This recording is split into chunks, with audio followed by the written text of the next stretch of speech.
This is at Trustworthy SLAV. This is at Incognito, COH. CRK, Black Dot Compilled. This is the Fed Post.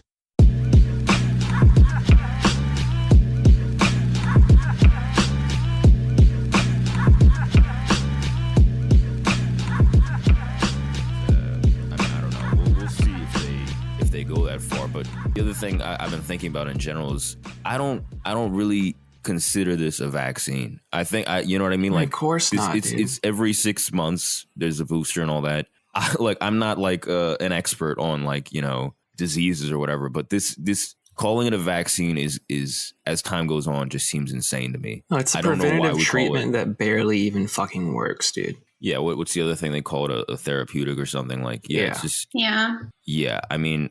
I just wonder, like, what do you guys think of that in terms of like, because there's that the insult thrown obviously is the anti-vaxxer thing, right? And I mean, there's plenty of people, sure, with amongst us that like actually are against all different types of vaccines. That I people do feel like that, but I just feel like I don't know. It feels like a misnomer. It feels like a misnomer to say, I want to say like I'm anti-vax because it's simple. It's just like, no, I have a clear stance against this, but something about it seems like, I don't know, like a poor framing or giving into the framing. I think it kind of skims over the like just how exceptional this situation is.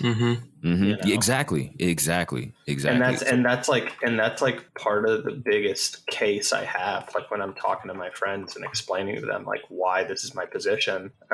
Yep. And like a lot of the time, kind of the safest thing that you can kind of do is just to be like, yeah, I mean, what about this seems normal? Like why would I not like? Why would me having caution about this not seem completely reasonable? Have you ever heard of a new medication and then like when some people are like, yeah, I don't know about getting that, man. Like I want to at least kind of look into it, on my own, read some studies and see how it affects other people. People are like, what the fuck, dude? You're evil. When have you ever heard of that before? Never, dude. That's fucking crazy. Yeah. I mean, it's not a vaccine in the sense of it's not a sterilizing vaccine, but there are other vaccines on the regular vaccine schedule that are also not sterilizing, that are more like therapeutics. So they did already break that standard a while ago. But in terms of what we think about like a vaccine, we think it's an inoculation and that it will prevent transmission. So in that sense, it's not a vaccine. But I would say like, I feel like what's happened is that a lot of people really care too much about being called anti-vax or being threatened with that label. And I think it has, especially really early in the vaccine rollout, it ended up like controlling a lot of people's behavior and what they were willing to say and not say. Absolutely. But at this point, I just really don't care. And I think there's something, I mean, in terms of like being called a name, I don't care because I think there's something, I don't know. There's just something really sinister about telling people that if they're not in favor of forced medicine, that they're bad. And I think that before any of this happened, like I never thought about vaccines, never cared about it. Not even on my radar. And now, because of how hard they pushed this particular therapeutic that they called a vaccine, that has raised a lot more questions for me. And I think a lot of people have that same experience. Yeah, this shit's fucked up. And I don't need to like get into semantics or whatever. Like, you want to call me an anti-vaxxer, fucking whatever. I think I am. You know what I mean? This shit's not cool. This is the most like prevalent instance in which you could take a stance on that. So if your conception of my views is going to frame me as an anti-vaxxer because I'm against this vaccine, then that's fine for me. Yeah, I don't mind if they call me anti-vax. I mean, I don't mind if they call me like fascist, depending who's saying. If it's a lib or whatever, it doesn't matter too much. But I don't know. It just seems like, I mean, if we get to like 6 boosters, 7 boosters, I just feel like, I don't know. And you're talking about if, bro. It's a win. We get to 7 boosters. Yeah, well, I'm trying to be, I don't want to, but who knows? But like, I don't know. People I'll talk to, they'll just, it's like what Slav was saying about the exceptional nature of COVID. Like a lot of people just compare it to all these other vaccines and all these other diseases, and like, hey, we did this with this, we did this with that. Yeah, no, like, that's the thing, man. Is it's like this situation's fucked and insane already, dude. And I think about how like anti-vax Karen stuff was like this huge meme. It was like this huge meme psyop like 5 years. I mean, not Karen, but like the like white yoga moms that are anti-vax and pro-essential oils. And I thought that was weird at the time, that it was like this weirdly political meme that was widespread in a way that I hadn't really seen, or at least I don't think I had seen.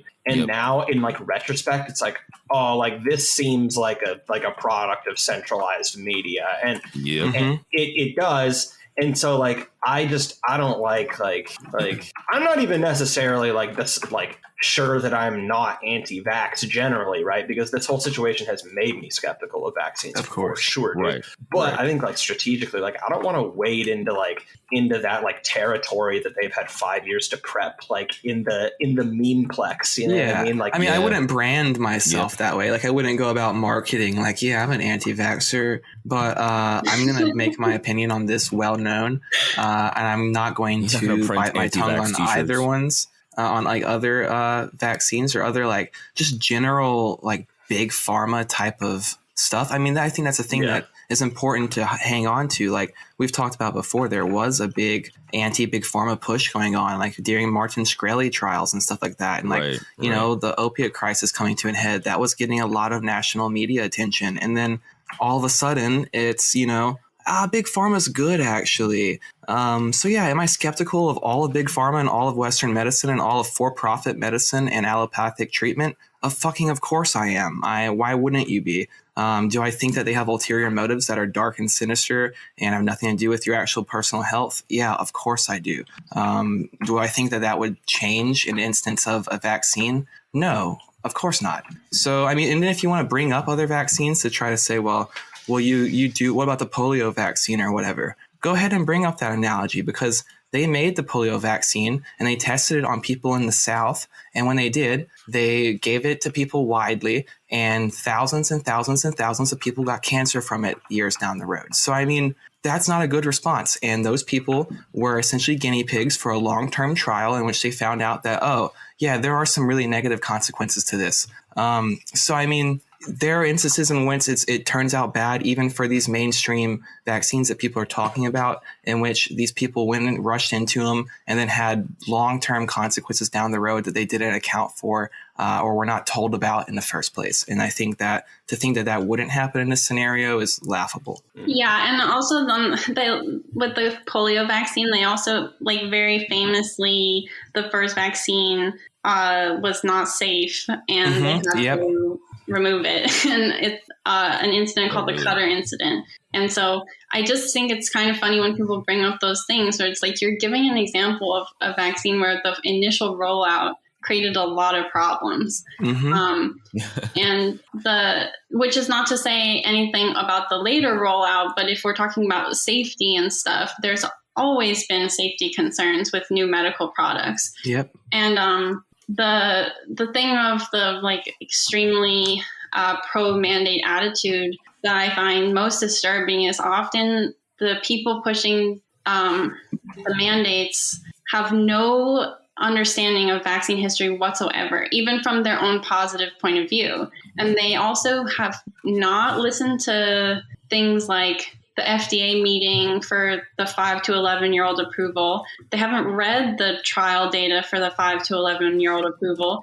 You have all these like school boards in California trying to push early mandates for kids to get vaccinated without having read the trial data and without having listened to the FDA panel. So it's almost like it depends on ignorance, and it's built on ignorance. And it, when people actually look into things, that's when it doesn't seem so clear to them that this is a good idea. Yeah. Do you feel like you've grown in skepticism? Because I get what Slav is saying too. Like I don't really have a lot of skepticism of other vaccines or real vaccines, if you want to call it that. Like I've never, like you said, like I've never thought about the polio vax. I never thought about any of these vaccines. Like, well, the funny thing is that all of that sketchy shit about the polio vax, like, it's stuff that I didn't even know before. I didn't know that either. I didn't know. Well, I mean, I learned like a lot of that stuff like this year, and it's just like I wouldn't have otherwise if it wasn't for all this. Right. Yeah. Yeah, and the opioid lawsuits and all that. Yeah, I think it's impossible to go through this and not be more skeptical about everything that's happened in the past. And there's all this sketchy shit going on, of course, but I don't know. I mean, I just hate the comparison. I feel like it's a very easy go-to normie comparison that they always make. They're like, oh, what are you against the polio vaccine? And I'm like, I don't know, like people in my family will make this argument to me. And I'm just kind of tired. That's why I don't want to accept the framing. Cause like, especially like what SLAV was saying, like they've been setting up that meme for a while. Like that was always a thing, the Karen thing, anti-vax Karen or whatever. And I mean, at the time, I felt the same way. I was like, why is this a thing? I don't even really think about vaccines. It's like you wake up one day and you're like, bro, why is everyone suddenly so passionate about this? Like, I don't give a shit about any of this. Yeah, you wake up like 4 years later and you're like, oh, that's why. Yeah, exactly. Yeah, exactly. Now I see is like it's hard to look at all that and not think it wasn't softening the ground or coordinated to some degree. You know what I mean? Sirke, next time your family asks you if you don't support the polio vaccine, just tell them no, you love FDR and shit, but ask them if they've ever heard of the Cutter incident. You know what I mean? Ask them if they've ever thought about cancer. Yeah, but I mean, I don't know. I just don't like the comparison because it just seems it's too, I mean, off the bat, I've never had to fucking tell my employer that I had the polio vaccine, or like I don't have to prove that. I don't have to show a polio vaccine to go into a fucking bar or a restaurant. That doesn't fucking happen. Or keep your job. I mean, I think that just deads everything. Is like people are getting fired over this. So every time they say like, oh, well, what about the flu shot? You get the flu shot. That happens multiple times a year. Like that's like every year you have to get a new one or whatever. I'm like, bro, a lot of people don't even get it. A lot of people don't even get the flu shot. I don't really get that. No employer has ever asked me if I have the flu shot. And like, I don't know. I don't know how people's like suspicions aren't just raised, but isn't that like slightly weird? Like it's slightly unprecedented. But I mean, just in general, like have you felt more skeptical of other vaccines now in general, Alex? Or I mean, I think the thing is not about the vaccines themselves. It's just about the forced medicine aspect to me and like the coercion. Yeah. So I think that, I mean, like your feelings about like one medical product or another, to me, it's almost like your personal. To me, I think it should be personal choice. I think there's a lot of countries that don't have any mandates for school children that have super high vaccination rates. I think the element of the mandating things in general, I don't agree with. So that would be maybe my main takeaway, because I agree with you that it's not right for people to make a comparison to the polio vaccine or other vaccines that provided sterilizing immunity. But I also think that they do sort of have a point. Like we already have been doing like some level of mandates. And I think that I would say that this incident has made me skeptical of any type of coerced medicine because I feel like you can see the slippery slope that it has. And I think that whenever there is any type of risk to a product, there needs to be choice given to people and there needs to be options for people. And it's a very it has lent itself very well to a certain authoritarian mindset and authoritarian apparatus to say that people need to get a certain medical product injected into them or they can't participate in society. So I think that more than the products themselves is my main thing that I've thought about more.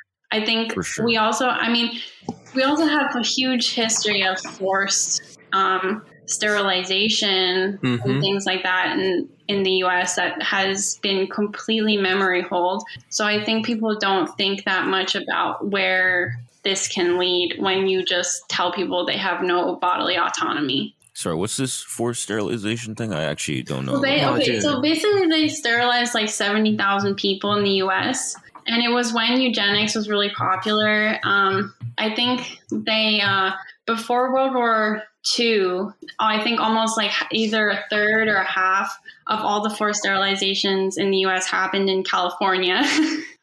Of course. And then they also continued them after World War II. And something like in the 70s, they sterilized like a quarter of Native American women of childbearing age in the 70s. So, and also the Supreme Court upheld forced sterilization. And they upheld it by citing the Jacobson case, which allowed for mandatory vaccines.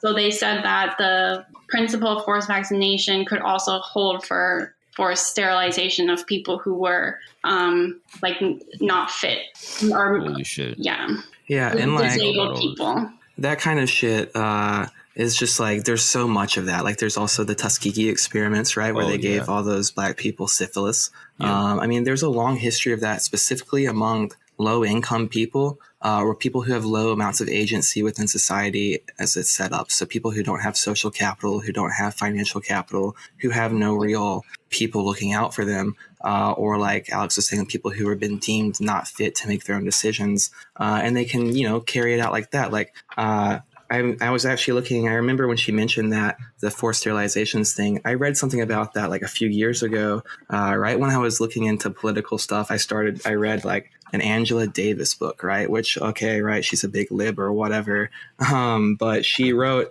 about how someone in the United States looks like in 1972, they sterilized 16,000 women and 8,000 men through the Department of Health, Education, and Welfare, through federal programs. And then they estimated that between 100,000 and 200,000 sterilizations had been funded that year, 1972, actually. So that's like hundreds of thousands that we're talking about here. And also by 1976, 24% of all Indian women of childbearing ability have been sterilized, apparently, according to most studies that the Department of Health has been doing, and people that have been acting for them who have been looking into it on their own independently. So, I mean, there's a long history of this shit happening, very shady medical shit forced upon people with very drastic and bad consequences for them going forward that they were not privy to, or that they did not consent to, or that they were coerced into doing. So when you hear something like this, it automatically should bring up red flags, and it should intuitively make you feel like something's not right when someone's forcing you into doing something and telling you don't have a choice. Yeah, that's why it's so funny to me when people, how there's, I don't know, people who are pro COVID restrictions keep saying now that it's eugenics to not have COVID restrictions. Have you guys heard that? Mm-hmm. Oh, yes. Yeah. Okay, so they think like old people dying is eugenics or something. That's ridiculous. So, but it's kind of funny because their whole frame of mind is coming from like a dark era of when eugenics was just following the science, and when you could just force people to get medical procedures against their will to preserve public health. Right. Yeah, I mean, it is that whole eugenics thing is just like, I have seen that, and it's like the left framing of this, where it's just like, you're just gonna let the weak die. You're letting the weakest of the pack just, survival of the fittest, without these like mandates or whatever. Like, you're just, every workspace is like dangerous, and you're just like, it's just, I don't know. It's really insane how they just flip things for the narrative or whateto. But again, I have not heard that stuff. That's really funny though. Because you think about it, if you're a leftist, right? Like, how are you going to go along with all this? Like, what are you going to say justification wise? So they have to take the angle that if you don't force the vaccines, you're letting people go to work and be exposed to a deadly virus, and that's bad for workers. I mean, they've had this angle, but yeah, they're basically saying like, it's Darwinian, basically. And it's just, I mean, as soon as the phrase deadly pandemic or deadly virus is used, to me, it's just, it's self-defeating, because there's just like, it's literally not, you know what I mean? Like that's just blatantly a lie. So, I mean, that's just one of those NPC phrases that just keep getting spat out.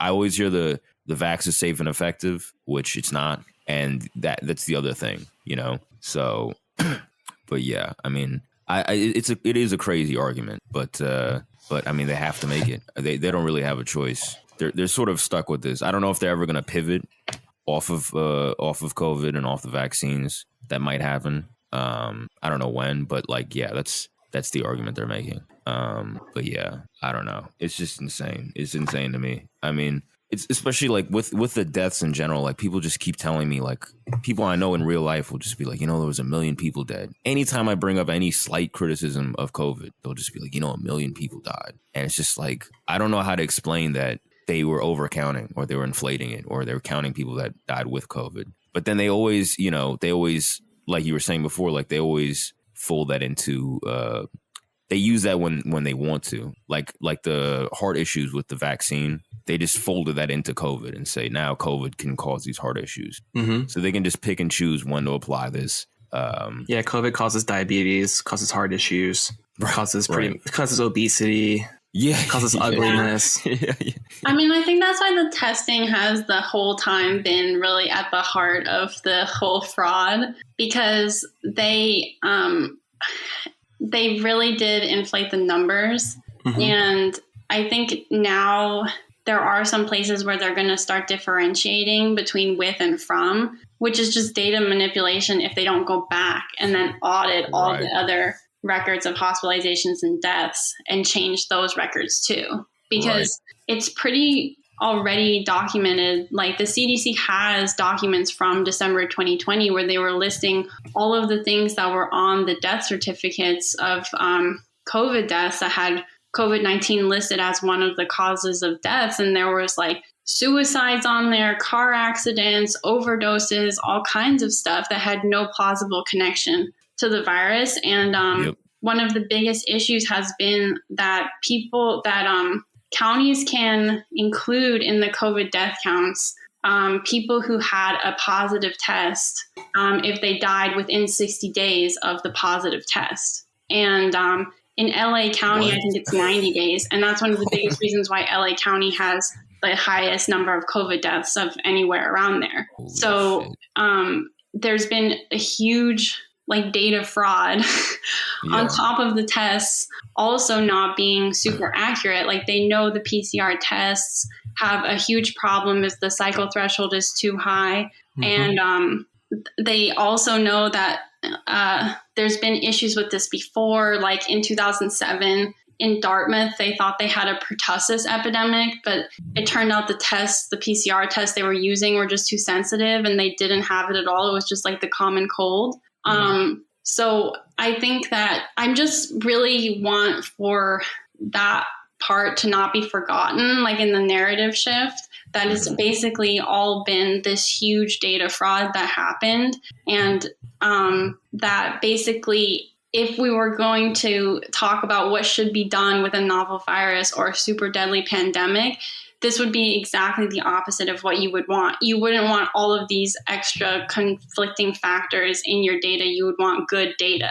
So something really went wrong there. Yeah, exactly. Yeah. I mean, like even the CDC just saying like there's only 5% of people that died solely of COVID. I mean, yeah, it's just insane how much is conflated. And once it's that conflated, you can really just pick and choose how you want to present it. What do you think is to blame for just such a huge bungling of the data? Like, do you think it was intentional? I mean, I know that this is like a really difficult question in most cases, but like if someone was like to ask you, like what the cause of all that data manipulation or just like faulty methods, what the hell? Like, what would your explanation be? I don't know, because I would say everything that happened in the beginning with the lockdowns, and then they also had incentives for hospitals like to report cases of COVID and to put people on ventilators and stuff,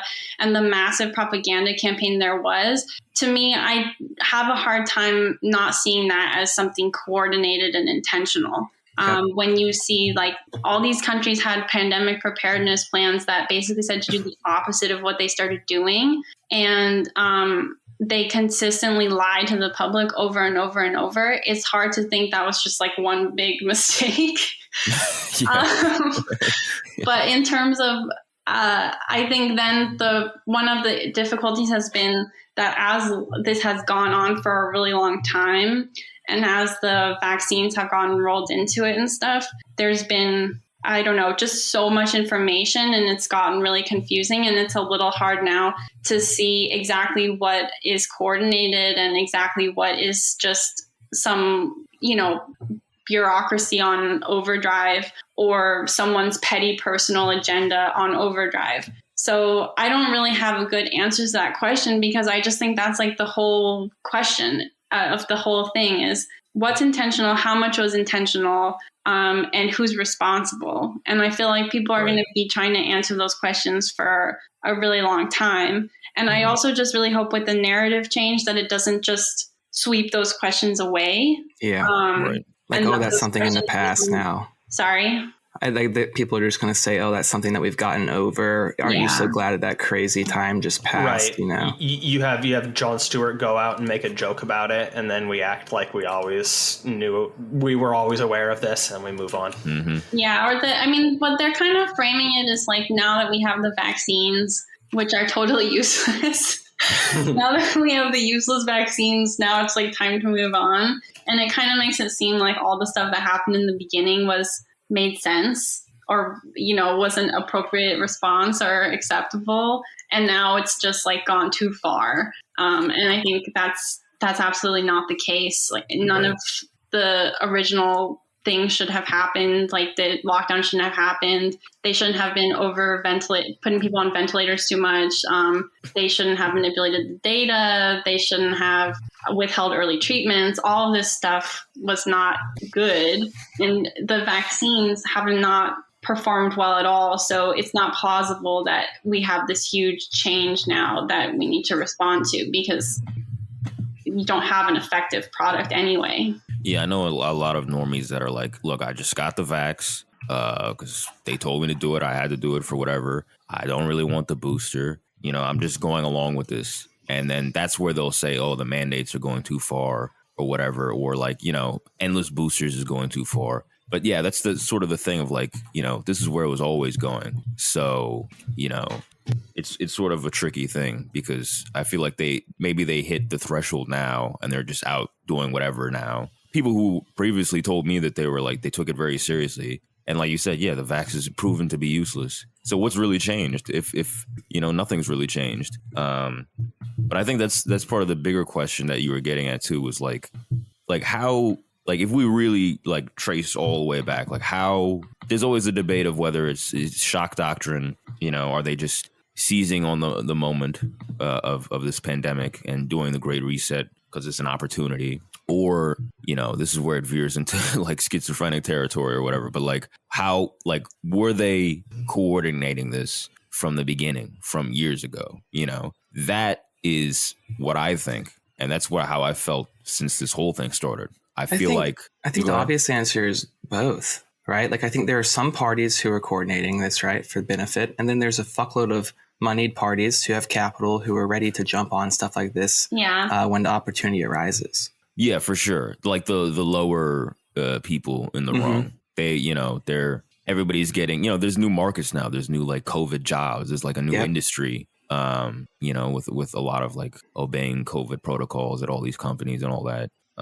So obviously there's people who are clearly just jumping in on it and just using it. But again, it's like what Alex was saying. It's like, I cannot imagine all this was just incompetence. I know that's what a lot of people think. And I know people just view it as like, they're just, they're just idiots. They're just fuck ups. They're just like dumb, lazy bureaucrats or whatever. I don't know. I can't imagine that. I can't, especially the amount of money they made off with, like in the trillions for the wealth transfer, the way everything just is restructured basically to their liking, what they've always wanted, right? Just like everything consolidated, all these monopolies. This is exactly what they've wanted. It's hard for me to just imagine that they just like tripped on themselves into this. It's really hard for me to think that way. I know a lot of people do, but I don't know. To me, that's sort of what I'm asking is like how how coordinated do you think this was in general? Like all of it, basically. I don't know. I think that I just would have to go back. Like, I just feel like it would take me years to come up with a satisfying answer to that. Mm-hmm. Do you think a committee of people? What?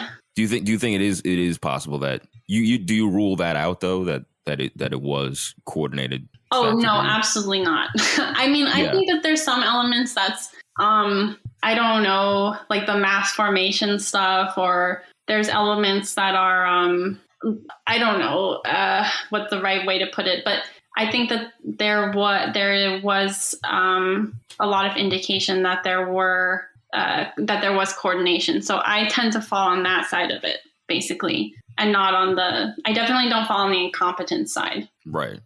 Yeah. It's a tough thing to talk about with people in general, because it's just it's the definition of being like a conspiracy theorist or whatever. People just immediately, it's very dismissive. People just like, if you say that's got to be crazy. But if they have a clear and open conspiracy, then it's not really a theory, right? You're just like a conspiracy observer. Yeah, exactly. But COH, you feel like you don't feel like it was that coordinated to that degree, or? Oh no, I feel like it absolutely was. I just think that there's not one blanket answer for it. I think that, and this might be a lib thing to say, but there's nuance in it. I think that it was coordinated, like a lot of the response was coordinated. But I think like a lot of the capital transfer, a lot of stuff that went along with it could have been just people who were acting upon it like shock doctrine style, like you're saying, like people who are set up already to benefit for these types of windfalls and have the capital in place to act upon them when they come up. And also who aren't morally opposed to being in some pretty sinister territory in order to make that money. And then I think that, there's also people who are just going along with the narrative, like the mass formation psychosis, like people who are just absorbed in it now. Or like we were talking about, like with the justice, what was her name, Sotomayor, who was talking about,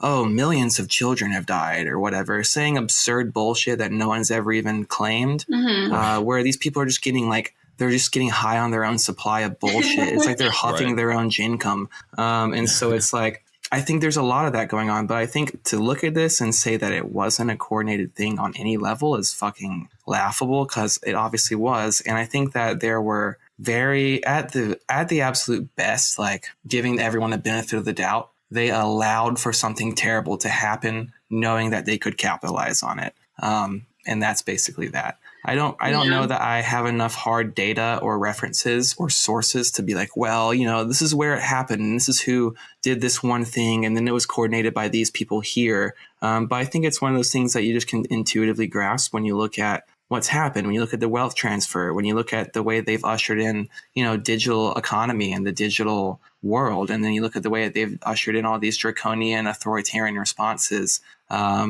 And the way they've utilized the media. I mean, media moving in lockstep like that, and then also social media companies moving to censor people off their sites at the recommendation of politicians. I mean, that is coordination in front of your eyes. So I don't really see, there's no way to deny that kind of thing. So there's broad coordination for sure, but I think there's also definitely people who are left out of the loop who are well situated to benefit from it. Yeah, I agree. Yeah, what about you, SLAV? Do you have any like strong feelings about it, or either way? Or oh, dude, I mean, like the coordination seems like really obvious. I guess it's just like it's more just a question of like, was there like a little dossier in Bill Gates's office? Yeah. Did they already have That's what I believe. Like I believe literally that. Like that's I think that's part of it, without a doubt. Yeah, I mean, I don't. I mean, why is he the first person everyone calls right away to get on the news channel and tell us what we need to do to respond to a fucking medical emergency when he has got nothing to goddamn do with medicine? Yeah, he's in interviews like, there's going to be another pandemic. It's going to start June 6, 2023. Like he's going on giving specifics and all that. Like, people catch a fever and call up their buddy that does coding and says, dude, what should I do? That never happens. What the fuck are you talking about? Yeah, every time I get sick, I call up my homie that has a lot of money. Yeah, I don't know, man. I mean, like, I don't like. Did they? Well, I guess that like the big question when we're talking about that is then it gets to like, was COVID specifically released at this time, and like, was it all let out intentionally? Yeah. And like, it's just funny to even think about that right now because like, I mean, my stance with all this kind of shit is like, I no longer dismiss anything. Yeah, like out of hand, right? Same, that's the lesson that I learned. Oh, for sure, me too. All this, right? Like, I'm not there. There really isn't any theory I can think of that's like too insane for me. Well, I think that. Go ahead. Just real quick, just to say that there is gain of function testing going on and funded by people who were in these big 5 biopharma companies and linked to them who profited from the vaccine on coronaviruses around the world is not debatable. That's just a fact. So the fact that there was a situation created for this to happen and that it was there to go wrong in the first place is undeniable. So for me, it doesn't really matter really, right? It's like they're creating the issues that they know could lead to this situation. Now, whether or not they purposefully do that or they allow it to happen, to me, is not as big of a differentiation. Yeah, I mean, you still have to understand like how big it would be if someone was like, the explanation of COVID was that. I mean, of course, in the public eye, someone pulled out their plague gun and shot your civilization. Like that's obviously like like really important. But yeah, I mean, like we're in the situation either way. So like, who cares about spilt bioweapons? Well, right? I mean, either way, it's negligent. I mean, like if it's. If they're allowing it to happen, then they're doing it themselves, and if they're doing it purposefully, then they're also doing it themselves purposefully. So it's like, as far as for the narrative goes, and for us to use that would be great to find out. But functionally, it doesn't really make a difference to me in my understanding. If this shit was some like Resident Evil Z virus, like a weapon deployed intentionally, that would be fucking humongous. Like I understand what you're saying, but like still, dude, like come on. Like they intentionally, they were like, all right, dude, countdown. I got the day on my calendar marked of when we're gonna let this fucking flu out and just completely collapse the global economy. Like that's critical to know, right? It's more effective for them if they can create a situation that's just making a time bomb that'll go off whenever they don't know, so they can act like they're surprised at the instance of when it happens, and there's no real paper trail of it occurring. I mean, that at that point, that's the same thing. Yeah, that's what I'm saying, though. Like, if you're waiting for someone to be like, you're just describing the same thing, but with more steps. Like, it is important if they orchestrated this, and that, like I'm saying, I think is like the central question behind like all the intentionality around it. Yeah, right? I get. Yeah. Sorry. Oh no, you go ahead. No, go ahead. That's the central question to me. And yeah, I don't know. It is funny, like, talking about that, because I just feel like for the longest time, like it feels like talking to normies about this stuff, they like almost want you to come out and say it, and so say something like that, right? And so I've gotten so out of the habit of even talking about that at all. But yeah, I mean, I don't know, like with the amount of lockstep and all the build back better shit and the synchronization, it does seem like that really high level of coordination is just literally confirmed. I don't know. Yeah, man. I get, and I get what you're saying. I think on just a day-to-day level, if you're just an apolitical person or whatever, maybe it's not really going to change the way you behave. No, it absolutely will change the way that you perceive it. I'm saying functionally for what happened, they are responsible either way. If they intentionally said we're going to let this out on this day, or if they created the situation that unfolded into what happened, and they didn't intentionally plan for a date for it to happen, but they knew that it could happen and that they would have things set up in place for if it did happen in order to profit off it and use it to their advantage. I think that's ultimately the same thing as far as blame to go. It's intentionality. It's the same thing. And if you're looking for a golden gun or the smoking gun of, they said, open up the doors and let out the rat infested fucking COVID monster or whatever, then or the COVID infested rat monster, then you're not going to find something like that, I don't think. But when you see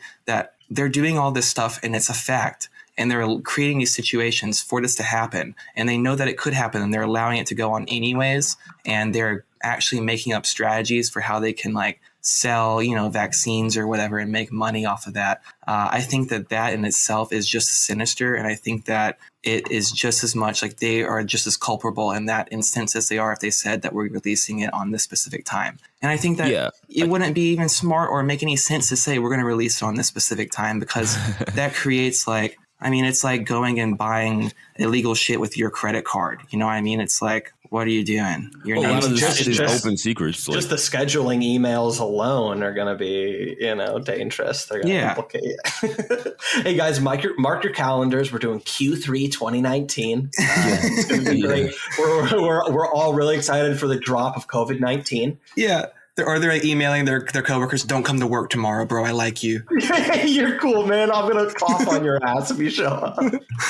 Yeah, emails about pizza and all that. I mean, that stuff just comes out. I mean, CC an email about walnut sauce. Oh, no. That soup. Yeah. No, I mean, I lean with what SLAV was saying. Like, I think it is an important question, and I try to emphasize it a lot, that distinction of the coordination, because I think in the broader thing, right? Because this COVID thing is one of many, right? It's like the war on terror, there's the war on COVID. Like, this is part of a broader thing. We're gonna see this again with something else. So I think that the functional reason why it's important for people to think about that question and why it is important is that if you do come to the conclusion that this was coordinated, that they they planned it, you know what I mean? Like on a high level, and it disseminated out to the lower, people that just sort of maybe believed it and facilitated it. But to some degree at the top, it was coordinated. Is that when the next thing happens, you know what I mean? That's the function, that when the next thing happens, they're going to have newfound skepticism from the jump. Mm-hmm. I think that's what's key, is so that when the next thing happens, they don't act like, oh, this is a new thing. Like when COVID happens, people are just like, why would I relate this to the war on terror? That has nothing to do with it. But that's why when the next thing happens, like there'll be some continuity. You know what I mean? Because that was what was shocking to me, was like when COVID started, there was no continuity with what just happened a decade ago. Like people would just say it's, apples and oranges is completely different. I think that's why it's a very important question. And I mean, again, we're going to see this again with something else. I mean, there's always like climate lockdowns being floated out there. It might not be climate, it might be something else. But it's going to happen again. It's going to be something else. I think they pretty much got what they wanted out of COVID. I mean, there's more to do, obviously, but a lot of the damage is done and irreversible. And I mean, I think that's why I think it's a important thing. But I mean, Alex, like, I remember in the previous episodes you were on, you were always saying like, there's going to be this retraction. I remember you saying that. Yeah. And I think at the time I was maybe like, I was thinking more bleakly about it. I was just like, I don't know. I don't know when it might take longer or whatever. I definitely thought it would take longer. But it's like you said, I mean, we're seeing it happen now.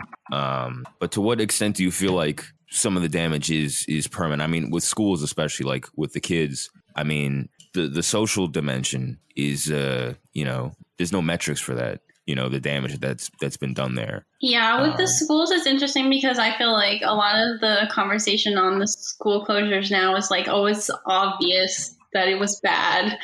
But and sometimes I forget what it was actually like, because now the attitude is like, it was obvious the school closures were bad. But I remember when the schools closed and it was really not obvious to most people, to anybody, and no one in the media was talking about it. And to say you wanted schools to open, people would get very upset, like extremely emotionally upset.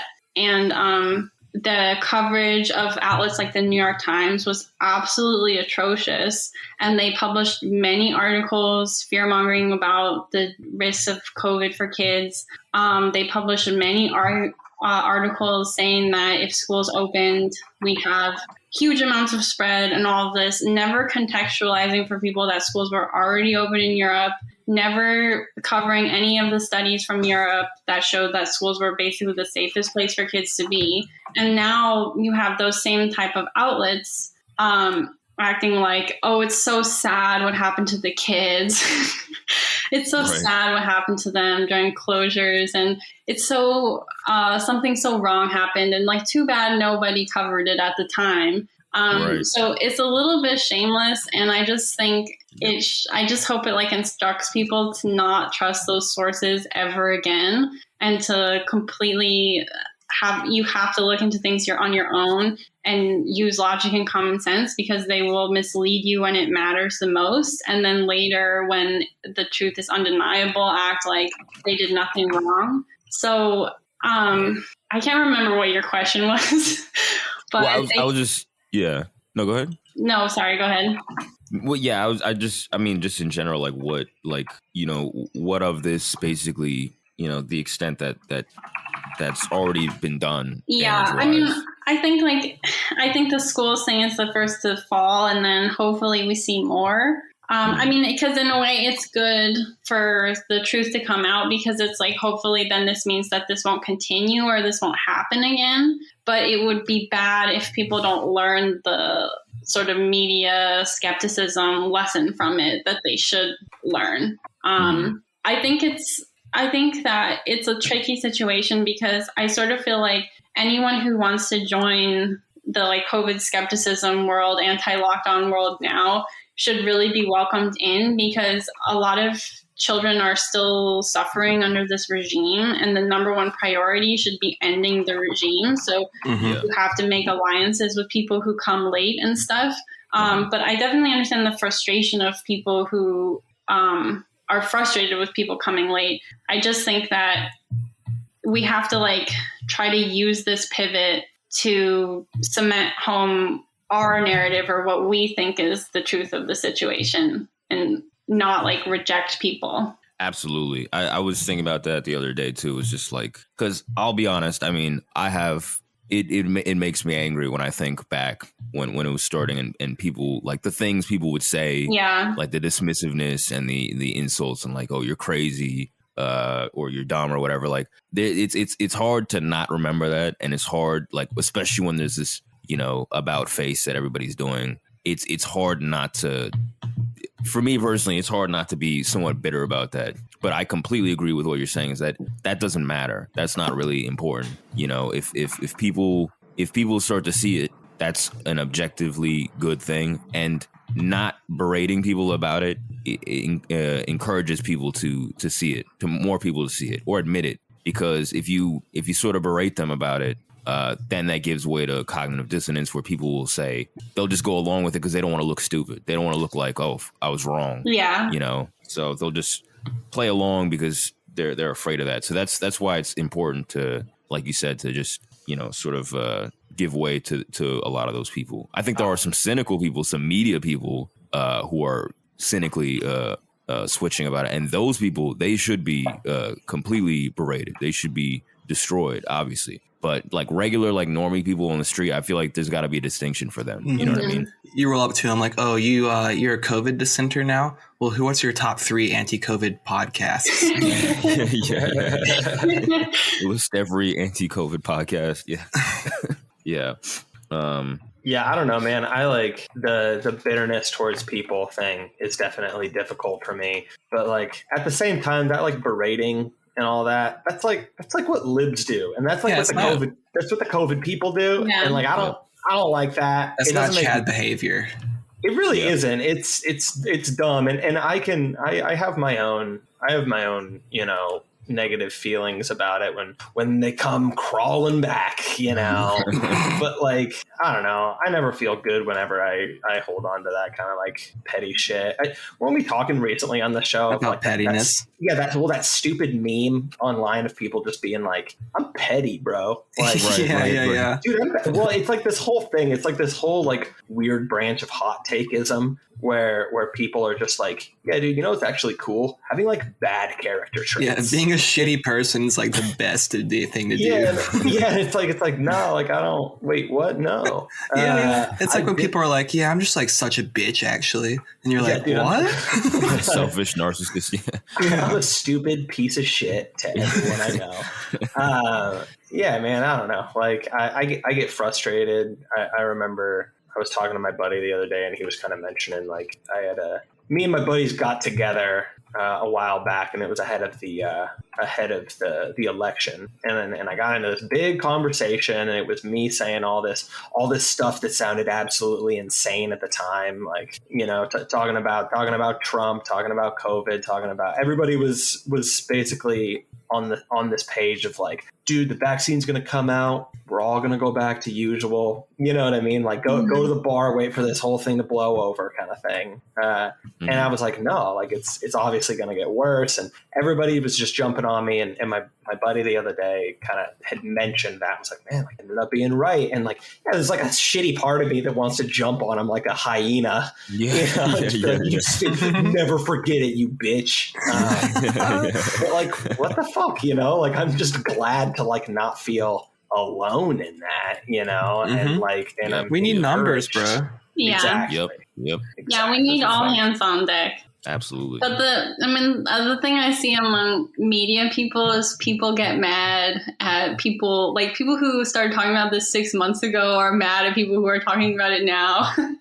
Or people who started talking about it a year ago are mad at the people who started talking about it 6 months ago. And it's kind of like a lot of people have been late. You know, there's very, very, very few of us who were like in the beginning skeptical. So I think if you were only going to take people who March 2020 had doubts or said something, you would have nobody at this point, you know? Yeah. So, absolutely. And also being early doesn't necessarily mean you're right on every issue. Like I'd rather have people who understand fully the extent of what's going on right now and who are committed to it than just being there at a certain time. Yeah, and also like what's good is being an early comer to it, or like one of the first people raising alarm bells if you're not going to welcome the people who are latecomers. Yeah. Like what's the purpose of you doing that in the first place if you're not trying to change people's hearts and minds? You know what I mean? So if you're going to see, oh, it looks like people's hearts and minds are changing, why would you be resistant to that?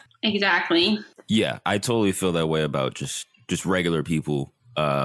But media people, I think I'm wary of, again, this is part of that whole through line thing and things to apply in the future is like, I feel like they should get more criticism because a lot of these people, like, you know, it's going to be a lot of leftist podcasts that eventually pivot on this. A lot of them are doing it to preserve their credibility. And the problem with it is that if they're still viewed as, it's like the media thing in general.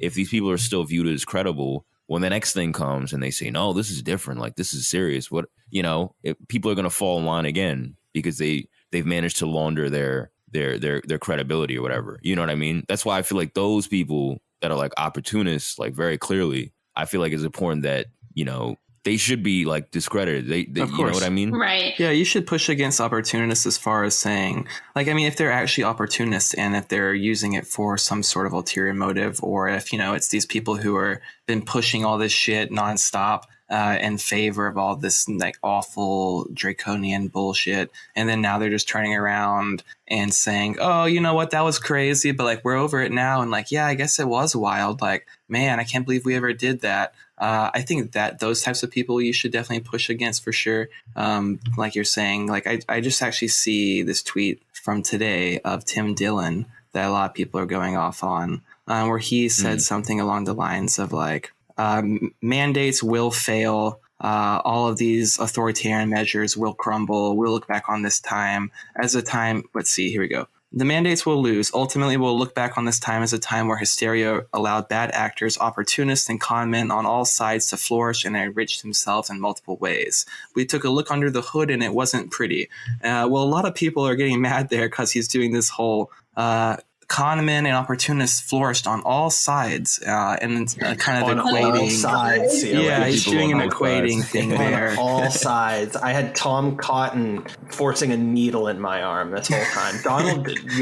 Donald Trump, you know, certainly to blame for all of this. Like, it's a joke, man. So stuff like that, I think you should definitely raise alarm bells and say, well. Like the sentiment there is correct, right? Like we will look back on this time and say, hey, that was fucked up, but it wasn't just, random bad actors all over the political spectrum. It was, largely people on one side of things with a material incentive to push those lies, to fearmonger in such a way. And then there was people on another side of that who were saying, whoa, what the fuck are you talking about? And so I think that when something like that comes up, you have to at least speak on it and say, hey, it's the right sentiment that we're heading in the direction of saying, we're changing our minds as far as the efficacy and necessity of these types of measures. But we also have to stay vigilant in saying that, we make sure that we see it through and we stay very, very, very determined on finding who's accountable and holding them to it. Not who's accountable necessarily in like an individual who released the virus, but like who is it that perpetrated all of these lies nonstop, and for what material gain, and where did that come from? And then building, like you said, CRK, some sort of actual knowledge that you can use to apply to new circumstances. We can't just let people forget about it, or people come around to it and then say like, oh, well, yeah, that was always crazy. Everyone always thought it was crazy. I don't know what we did there. I guess we were just being wild. You can't just have that, Yeah, I also think we need like a very thorough accounting for future generations of exactly what happened. Mm-hmm. So I think the media criticism stuff is really important, but one of the biggest problems with all the people in the media is all they do is media criticism. Like they just look at themselves and observe what the people like them are thinking about and caring about. So I think that in addition to that, there really needs to be some sort of effort to document exactly what has happened in detail with the correct facts and not let it get memory hold. Absolutely. And like, I feel this way like about the GOP, like in general. Like, I mean, we're beggars, not choosers. If they do anti-COVID stuff, that's great. I'll take that, obviously. But it is, I just do remember like when all this was starting, like they were going along with all of it. So yeah. I feel like in that sense, I just feel like I'll take what I can get, of course. But if they take power or whatever, and then they push or go along with the next thing, you can't really be too surprised. That's how I feel about it. You know what I mean? You can't really be too surprised because, like, again, if people are being like measured and like, they're bargaining basically, that's fine. That's fine. If you're like, hey, I just want this reduction. I know they're gonna screw me in some other way. I get it. But like, I think that's a big thing. Is like not to, just to remember, like, you know what I mean? Like these people's credibility should be questioned top down. Is basically what I'm saying. Well, I mean, just like the point, just about the both sides thing and everything, like, COVID skeptics and Well, it's just like it was, all of this stuff was like overwhelmingly pushed by one side, and that needs to like not be lost. But even still, like Trump was the fucking person in charge when we went into the fucking lockdowns and when all this shit went in, like that's really bad still, It's like I like the critique of the both sidesism kind of stuff. I almost feel like is like almost separate a little bit, you know what I mean? Where it's like we still need to acknowledge that one side was like clearly synonymous with COVID policy, and like that is very relevant. But like the other side, like even if the other side is like hapless enablers, like that's still bad, and that all needs to be remembered. And like, dude, fuck Trump for letting that shit happen, dude. Absolutely. It's a you know what I'm saying. I think hapless enablers is like the perfect term for it, because when AOC and stuff were telling people in 2020 to go to Chinese restaurants and it was racist if you were scared of coronavirus, the right did really start pushing a lot of fear about the coming pandemic and stuff like that. And now they act like they never did that, and they've been anti-lockdown the whole time. And that's just not necessarily true.